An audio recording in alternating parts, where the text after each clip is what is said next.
All these staffers started to come out, not for nothing, but I know a guy, I know him very well, whose sister worked for her, who said you were not allowed to make eye contact with Ellen in the halls of that show. If you saw her, this is not a nice person. The Ellen situation. Yeah. You know, people found out that Ellen was mean, and all these people came out and said, Ellen's actually a bitch. And then we're like, oh. Yeah. I can't believe it. And she lost everything. She fell apart, disappeared, because people found out that this character that she was portraying in a half an hour on a television show is not really who she was. My buddy Greg, who was one of her writers, was like, she's a piece of shit. And he was like, she's a monster. They made progress with this strike. They're picketing right now, so I think it's the early stages. I would think it might take a little bit with this one. When someone crosses the writer strike, that's some dirty shit. They cross the picket line. Yeah, I've never seen anybody doing that yet. I think Ellen did. I had a buddy of mine who was writing on Ellen. Get ready. Joe Rogan and Megyn Kelly are about to shatter Ellen DeGeneres' perfect smile like you've never seen. It's not just cute dance moves hiding behind that grin. Nope. Behind the scenes, Ellen's daytime paradise was a toxic nightmare. Think chaos, cruelty, and cold-hearted bosses. It's like a beautiful name, Isis. Ellen's rough. Ellen is like one. an old... But it's a rough one now. It's a rough one now because she was running Abu Ghraib in the back of her show. The Be Kind Queen, more like a ruthless tyrant running a backstage war zone. After a tidal wave of shocking insider dirt, Rogan and Kelly are diving deep to expose the dark, ugly truth everyone's been whispering about. This isn't just tea, it's a full-on scandal explosion that's about to blow daytime TV wide open. Buckle up, because Ellen's squeaky clean image is about to get shredded. A lot of people saying that someone who seems so nice is not nice at all. She doesn't seem nice, but that's people have a very poor judge of character. She doesn't seem nice. It seems forced. People that are like that all the time, she doesn't seem nice. It's very forced. And whatever, you're allowed to be a right? You're allowed to be nasty to people. You're accomplished. You're a comedian. You did the whole thing. What you're not allowed to do is have a Guantanamo Bay situation in the backstage of your show where everybody's walking around afraid for their life, and it's like Abu Ghraib where they're hooked up to wires and they Dogs have like around them. Oh yeah, you heard that right. Joe Rogan, the Unfiltered podcast beast who's chewed up fighters, frauds, and flat earthers alike, and Megyn Kelly, the razor-sharp journalist who makes media spin bleed on contact, just tag-teamed to take a blowtorch to Ellen DeGeneres' glittery nice girl image. And let's just say, the results? Total carnage. Cringe moments, explosive revelations, and a whole lot of secondhand embarrassment. The so-called queen of kindness? She didn't stand a chance. Question for you on this. This is perfect for you because I'm seeing this week that there is an attempted comeback by somebody who did not cross one of those fateful lines of the misstepping on their sacred cows of gender or race or sexuality. Yeah. But she was said to be a nasty biatch, and that's Ellen DeGeneres. Yeah. So her show got canceled after she had this testy exchange with Dakota Johnson where something happened where Dakota said, oh, I had this birthday party. And Ellen said, well, why didn't you invite me? You didn't invite me. And she said, like, no, I did invite you, Ellen. That's not what happened. And Ellen had blown her off and then tried to play the victim on the set with her. Anyway, it led to article after article of people being like, Ellen's a bitch. Ellen is a nasty person. Let's kick it off with Joe Rogan. His podcast isn't just a show, it's a truth-exposing machine where no public persona is safe. And when that microscope turned toward Ellen DeGeneres, things got real. Imagine Rogan, stone-faced and skeptical, dissecting the glittery, be kind narrative like it's a bad infomercial. He's the guy who smells fake from a mile away, and when he caught wind of those behind-the-scenes horror stories, yeah, the red flags went up fast. That sweet dancing TV angel, Rogan wasn't buying it for a second. All these staffers started to come out, not for nothing, but I know a guy, I know him very well, whose sister worked for her, who said you were not allowed to make eye contact with Ellen in the halls of that show. If you saw her, this is not a nice person. So she eventually got canceled, but now she's coming back. She's got a Netflix special. That's the right response. Yeah. She's got a Netflix special. And here's the capper. On the promo, and apparently there's now articles out about from people who have seen the preview, she plays the victim. Joe Rogan wasn't dipping his toes into some tabloid trash fire. This was a full-blown excavation of Hollywood's dirtiest secrets. He wasn't gossiping. He was doing cultural autopsy. What he uncovered wasn't just rumors. It was the buried rot behind Ellen's shiny empire. Forget the dancing, forget the sunshine. Joe zoomed in on the whispers that turned into screams, a workplace riddled with tension, fear, and fake smiles. People weren't smiling because they were happy. They were surviving. Behind that upbeat, happy soundtrack was allegedly a backstage ruled by fear, ego, and a toxic hush-hush culture. Rogan didn't sugarcoat it. He painted a brutal contrast. America's sweetheart on camera, but allegedly a cold, demanding shadow figure behind the scenes. The Be Kind Queen, more like the CEO of a kindness brand that looked a lot better on mugs than in real life. But Joe didn't stop at Ellen. He zoomed out. He slammed the whole system, this sick Hollywood obsession with selling nice as a personality. He called it what it was, branding, not character. A staged illusion, packaged and sold to a public too eager to believe the fairy tale. And when kindness becomes a commodity, people get hurt. And Joe Rogan, he just ripped the curtain all the way down. They made progress with the strike. They're picketing right now, so I think it's the early stages. I would think it might take a little bit with this one. When someone crosses the writer strike, that's some dirty shit. They cross the picket line. Yeah, I haven't seen anybody doing that yet. I think Ellen did. I had a buddy of mine who was writing on Ellen. Everybody kind of knows now what she's really all about. And that's another one of those. Like, I'm so nice and I'm so sweet. Being behind the scenes. Think Joe Rogan shook things up? That was just the appetizer. Then came Megyn Kelly. Precision, poise, and absolutely no patience for Hollywood fairy tales. While Rogan was tearing down the myth, Kelly grabbed her journalistic scalpel and went straight for the jugular of Ellen's entire empire. She wasn't just looking at Ellen the performer, she was dissecting Ellen the brand, the boss, the business. Kelly zeroed in on the skeletons corporate PR tried to bury. Employee complaints, lawsuits, accusations of a cutthroat workplace masked by smiles and confetti. The stuff glossy profiles conveniently leave out? Kelly dragged it right into the spotlight. Her approach was surgical. She connected the dots between Ellen's sugary Be Kind sermons and the cold, relentless grind behind the scenes. What she found? Not a nurturing set, but a pressure cooker where kindness wasn't practiced, it was marketed.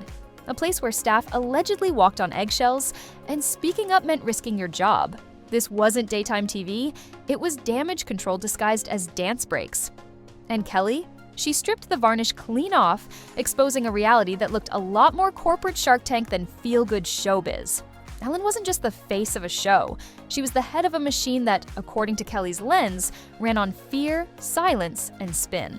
This is for me, and she actually has the nerve to say that she was run out of Hollywood. This person, with $100 million in her pocket, $450 million according to Forbes. That's a low estimate. Yeah. Because so now she's out there saying, I was run out of Hollywood. She's actually reportedly complaining about how hard it is for women in America with the double standards. Look at Oprah, how hard it is for her. Oh, she's got, like 10 houses, Ellen DeGeneres? Michelle Obama, look how hard it is for women in America. They're hurting. They're going to let her back in, Rob, because she's a lesbian, she's a leftist, and she didn't hit one of their sacred cows. Megyn Kelly didn't just go after Ellen, she torched the media for protecting her. While others played it safe, Kelly zoomed in on the cracks, dragging those contradictions out of hiding and putting them on full display. This wasn't about cheap gossip. It was about ripping off the mask of celebrity branding. Kelly exposed the slick PR machine behind Ellen's empire, while Rogan kicked down the front door with his trademark skepticism. Together, they delivered a 1-2 punch. Rogan questioned the myth, Kelly dismantled the machinery. No drama, no face-offs, just brutal honesty and sharp commentary that left Ellen's image in tatters. And it matters, because this isn't just about Ellen. It's about how we blindly worship celebrity, swallow polished lies, and ignore the messy truth hiding behind all those Be Kind slogans. Look at it. Oh, well, you know where that is too, right? It's a similar image to that, right? No. I know Jamie does. What is it? It's on the set of a famous talk show that's now not on anymore. Oh, Ellen? Was that Ellen? Yeah. Really? Just look at the temple and then look at the... Let me see Ellen's background. And let's be clear, this wasn't some bitter takedown or tabloid-style witch hunt. It was more like peeling back the velvet curtain on a perfectly staged illusion. Sure, the glitter was real, but so were the smoke machines working overtime behind the scenes. Joe Rogan and Megyn Kelly weren't out for blood. They were that brutally honest friend who hits you with the truth when everyone else is nodding politely. It stings, it shocks, and yeah, you might even laugh. but it hits hard for a reason. So, what happens to Ellen's legacy now? That shiny be kind crown? It's got some serious dents. Her once flawless daytime empire starting to look more like a behind-the-scenes reality show with a dark twist. Fans might never look at those cheerful dance breaks the same way again. And here's where it really lands. Rogan and Kelly didn't need a showdown, a Twitter war, or a headline-grabbing feud to tear this apart. Just razor-sharp insight, bold questions, and a refusal to play along with Hollywood's make-believe. In 2025, that's how reputations unravel.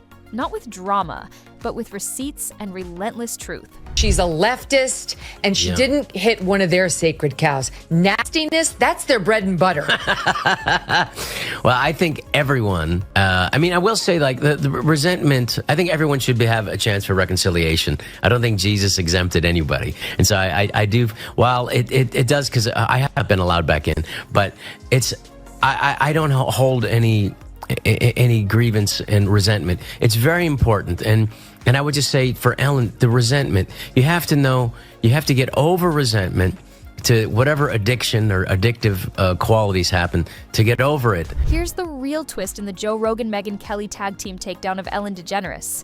It's not just about dragging one celeb, it's about shaking the whole system. This wasn't your average spill the tea moment. This was a full-on rupture in the celebrity PR matrix.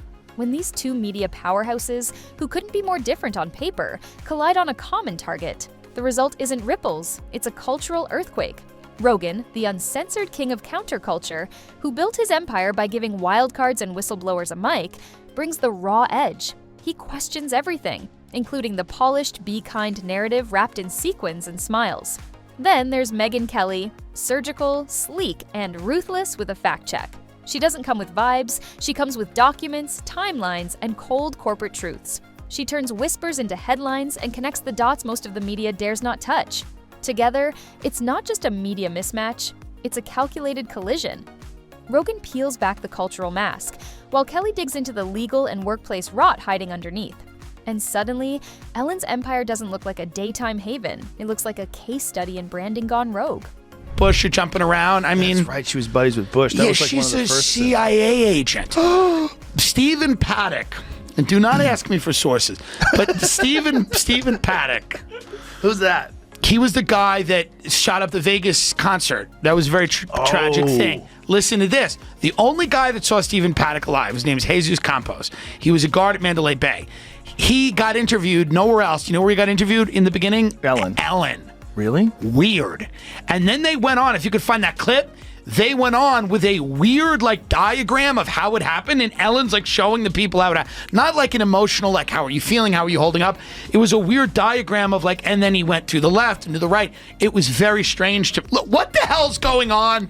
This is a daytime show. What makes the Joe Rogan and Megyn Kelly tag team so explosive isn't just the takedown, it's the cultural ripple effect. Together, they're not just calling out Ellen, they're dismantling the very pedestal celebrity culture is built on.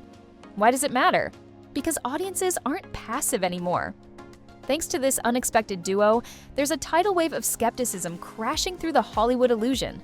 Fans are no longer buying the perfectly packaged kindness or the too slick to be true image. They're asking real questions. How much of this is authentic? How much is just branding dressed up in a feel-good suit? And here's the kicker. It's not just an Ellen problem. This is a reckoning, a cultural wake-up call. The public wants transparency, not talk show smiles. They want truth, even if it's messy, not another glittery facade. The old model of untouchable celebrity sainthood? Crumbling. What's so wild is how it all unraveled. No shouting matches, no live TV meltdowns, just two sharp voices dissecting the myth with facts, context, and unapologetic honesty. It wasn't drama for clicks, it was clarity for a culture long hypnotized by sparkle. And now, that sparkle's looking a lot like smoke. Tell you Uniform, something. yeah. Like, that's an odd look with all those buttons. Like, why do you have so many wrist buttons? It was given to her in Langley. The only reason why you have that many wrist buttons if you're looking at clothesline somebody. Yeah, look at her. Everyone says she looks so friendly. She looks friendly. Yeah, she does look very military. Yeah, she's a militant woman. With a very expensive watch, She dealt with a lot of discrimination when it came out. It was very sad, but then she joined the CIA. Her house got broken into while she was at home. Really? Yeah. She got a dope place in Montecito. And they broke in while she was there. Yeah. And those people are still being tortured to this day. Probably. They're still in an underground jail. Yeah. Rogan and Kelly didn't need a tabloid circus or Twitter meltdowns to blow this wide open. They proved you can tear through the glitter and still keep it sharp, smart, and seriously compelling. No hair-pulling theatrics, just surgical truth. And that's exactly what made their takedown hit harder. But here's where it gets wild. This isn't just about Ellen. It's the start of a whole new vibe in celebrity culture. The blind worship, fading, that polished, untouchable image, cracking.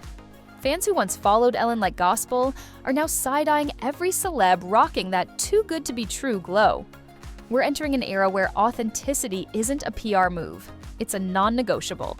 The days of selling kindness like a brand logo are numbered, and Ellen's crumbling empire might just be the warning shot for every other star hiding behind a smile. What Rogan and Kelly pulled off wasn't some personal vendetta. It was a cultural course correction. They flipped the script on how we consume celebrity and forced us to stop settling for the glossy surface. Because let's be real, messy truth beats curated perfection every time. And this was the beginning of something way bigger than one talk show queen losing her crown. I'm To just admit like, your of mistakes. all people on earth to be feeling sorry for herself, Ellen DeGeneres should not be on the list. She should at least, but make a real apology and do it. There's no apology. It's just woe is me. I was run out of Hollywood as she speaks from this grandiose stage on Netflix. Hello, you haven't been canceled if you are doing a Netflix special. She got $20 million for the one before this. I'm sure she's fine. When all is said and done, this explosive saga proves one thing loud and clear. No matter how flawless the image, the truth has a sneaky way of clawing its way out, especially when unpredictable heavy hitters like Joe Rogan and Megyn Kelly are on the hunt. If Ellen's shiny legacy takes a brutal beating, good. Maybe it's exactly the shakeup this fairy tale desperately needed. Because sometimes tearing down the perfect picture is the only way to reveal the ugly, chaotic reality lurking beneath the glitter. So next time you catch someone preaching kindness from a glittering stage or a polished screen, don't just buy the act. Dig deeper. Behind those dazzling smiles might be secrets so dark they'd shatter the whole facade. And only fearless disruptors like Rogan and Kelly have the guts to rip that mask off and drag those skeletons into the harsh spotlight. Honestly, that kind of jaw-dropping, scandal-soaked revelation is the kind of juicy chaos we crave. And it's way more addicting than any scripted reality show drama.